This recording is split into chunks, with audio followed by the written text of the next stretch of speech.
سودانيين أتوا لمؤازرة المنتخب السعودي. مرحبا بك. أتيت لمؤازرة المنتخب السعودي، لماذا السعودي وليس الجزائري مثلا؟ هل لأن هناك مباراة بينكم؟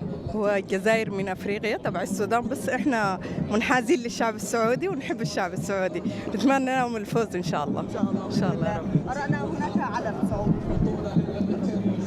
هناك رسمة علم سعودي وهي السودانية، هذا يعني كم المؤازرة للمنتخب السعودي؟ كامل المؤازرة للمنتخب السعودي، وأتمنى الفوز للسعودية لأني أحبها. كيف الأجواء بالنسبة لك؟ والله الجو حلو إن شاء الله يا رب، ويا رب يفوزوا فرحة تكمل كمان يعني إن شاء الله. إذا مشجع سعودي هناك النشامة لكن السعودي، هناك مباراة للسعودية الآن أو بعد قليل أمام المغرب، ستفوزون كسعودية؟ بإذن الله نكسبهم 3-1 أقل شيء بإذن الله. 3-1. أنت تلعب أمام المغرب. نحن تلعب المغرب أمام السعودية كذلك. 3-1. نعم بإذن الله. جدا. إذا ما توقعك هو 3-1؟ إن شاء الله بالقليل 2-1 السعودية بإذن الله. طبعا حلمنا في السماء وإن شاء الله حنحقق الكاس بإذن الله. بإذن الله. إذا كل التوفيق للمنتخب السعودي. النشامة لديهم كلمة. الله يعطيكم العافية على المقابلة. أنا جاي من الأردن أزر منتخبي، ومنتخبي حق إنه ياخذ البطولة، وأنا كمان مع السعودية، وإن شاء الله إذا ما أخذها الأردن تاخذها السعودية. وإذا قبل التصفيف إذا ستلعب الأردن أمام السعودية هل ستؤازر المنتخب السعودي؟ لا طبعا مع الأردن. على راسي. شكرا. إذا الجماهير الجزائرية حاملة اللقب السعودية والجماهير السعودية واثقون أيضا الخطة بالنسبة للسعودية أمام المغرب وبالنسبة للكأس السعودية، لكن الجماهير الجزائرية أعتقد لديها رأي آخر. هلو. السلام عليكم. أولا نشكر الدولة القطرية على استقبال، ونشكرهم على النظام جاد جدا كويس، وان شاء الله الجزائر تفوز مرة ثانية باللقب إن شاء الله بإذن الله. للمنتخب الجزائري الكأس جزائرية بالفعل تكون جزائرية، وإحنا جينا بناخذ الكأس مرة ثانية باش نعاود نردوها للجزائر. بالطبع الكأس جزائرية، وإحنا الجزائريين ما نرضاوش بالخسارة، لازم تكون البطولة جزائرية المرة الثانية.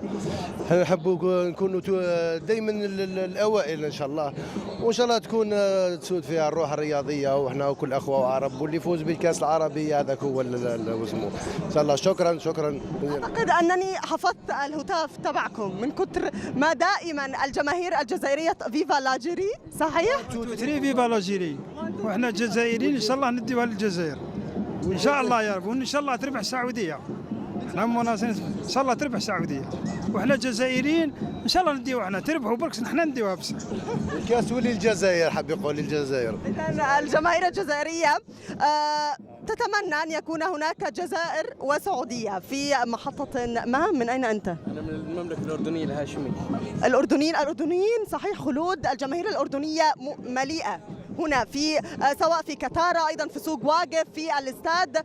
ماذا تعتقد بالنسبة للأردن أمام مصر؟ شو توقعات لأي منتخب؟ مش فاهم عليك. للمباراة القادمة أمام مصر. الأردن ومصر ولا مباراة السعودية والمغرب اليوم؟ الأردن ومصر يعني أعتقد أن المدرب سلامي حيدخل في الصف الثاني. أعتقد خسارة المنتخب الأردني 1-0، لكن ما يهم أننا سنبقى في الصدارة ومواجهة المنتخب الثاني من المجموعة الرابعة لملاقاة الأردن في ربع نهائي. لكن الأجدر في هذه البطولة أعتقد أن المنتخب الأردني ومفهوم السعودي هما المنتخبين القادمين بقوة لحصد هذه البطولة إن شاء الله. وإذا ما أخذها المنتخب الأردني يعني أمنياتي تكون المنتخب السعودي العزيز علينا، وتربطنا علاقة قوية بيننا وبين المملكة العربية السعودية. إن شاء الله بإذن الله. كل التوفيق لكل المنتخبات العربية. تعال. وعليكم السلام. كيف الأجواء معك؟ الحمد لله. كيف تتابع الأجواء؟ من تشجع؟ أشجع المغرب. المغرب. من أين أنت؟ من قطر. من قطر. بتشجع المغرب؟ أيوه. لماذا تشجع المغرب؟ والله تمت فوزها الحلوة، أحب لما يشجع وفي قلبي يدق المغرب صراحة. والله أيوه.